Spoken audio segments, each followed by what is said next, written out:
As pessoas andavam revoltadas na Hungria. Em 1956, Nikita Khrushchev denunciou os crimes de Stalin e assim fez acabar décadas de certezas no comunismo internacional. Isso é uma história de rádio.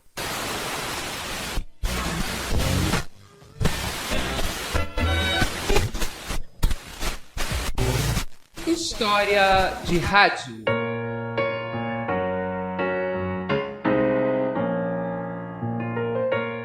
Em 1956, quando Nikita Khrushchev denunciou os crimes de Stalin, suas revelações fizeram com que o descontentamento popular, já muito forte pela crise econômica e pela falta de liberdade, ficasse ainda mais exaltada. Foi assim que, no outono de 1956, teve distúrbios na Polônia, onde os manifestantes conseguiram que parte das suas demandas fossem atendidas. Mas onde a situação ficou realmente complicada foi na Hungria. No dia 23 de outubro, cerca de 200 mil pessoas se manifestaram contra o regime em Budapeste, comandadas por associações de escritores e estudantes. Entre suas demandas, a independência nacional, uma democracia verdadeira e a manutenção das conquistas sociais. Megőrzik emlékem, kiket szerettem, akik látták bimbózó éveim derűjét. Algumas centenas de pessoas entraram no ar na Rádio Budapeste para transmitir as suas exigências. Enquanto isso, a polícia acabou disparando do topo dos edifícios contra os manifestantes, deixando vários mortos. Foi então que a manifestação se tornou um símbolo popular, fazendo com que os do regime comunista fossem arrancados, destruídos ou queimados.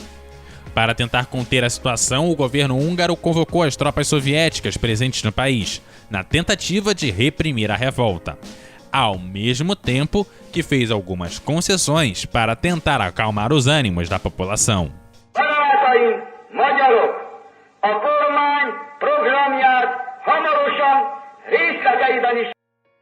Iry Nagy foi nomeado primeiro-ministro. Ele era um comunista que anos antes já tinha ocupado o cargo, mas acabou sendo retirado dele por tentar alavancar algumas reformas. Nagy tentou manter o controle sobre a situação, mas ela ficava cada vez mais insustentável a cada dia que passava. Com a queda de autoridade do regime comunista, apareceram alguns conselhos de trabalhadores nas fábricas como autoridades autônomas, e alguns camponeses voltaram a ocupar suas terras. A polícia política foi dissolvida e presos políticos foram soltos, e também partidos políticos voltaram à ativa. Essa foi a explosão antissoviética mais forte desde 1945.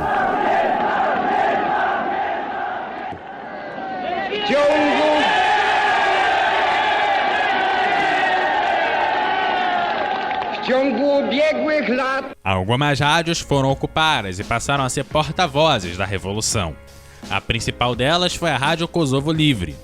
Em Moscou, a revolução era definida como, abre aspas, uma contra-revolução dos fascistas e capitalistas apoiados pelo imperialismo, fecha aspas.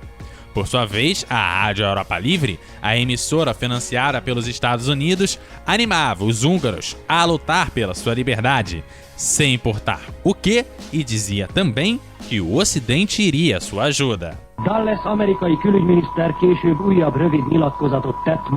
Muito se discutiu nos meses seguintes sobre o papel da Rádio Europa Livre na extensão e prolongamento das manifestações húngaras.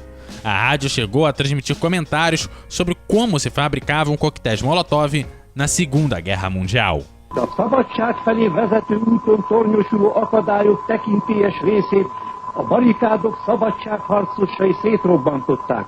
No final de outubro, a situação chegou a uma tensa calma.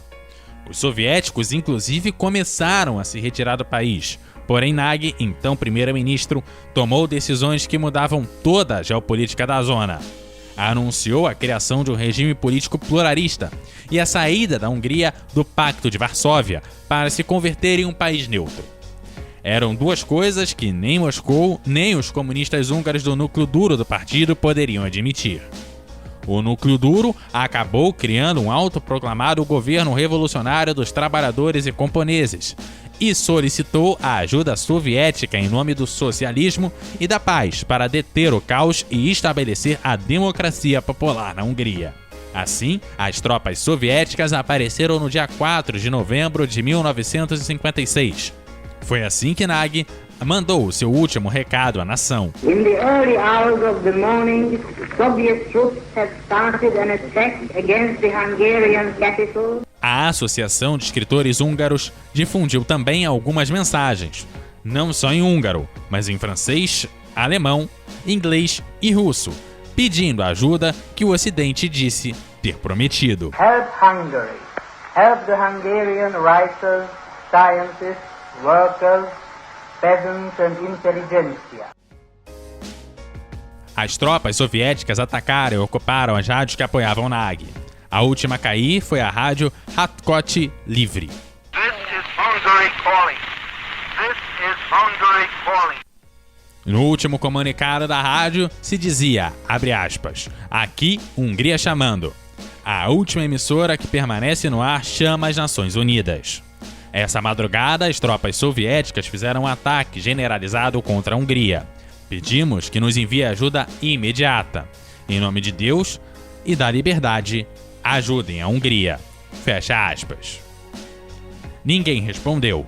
A resistência armada durou até 10 de novembro e se calcula que morreram 2.500 pessoas e mais de 200 mil ficaram feridas. János Kadar esteve à frente do regime pelos 32 anos seguintes. Nagy se refugiou na embaixada da Iugoslávia depois de ter o menor mandato de primeiro-ministro da história da Hungria, 18 dias. 2 anos depois, ele foi capturado na embaixada, julgado e executado. Você está ouvindo o CoutoCast.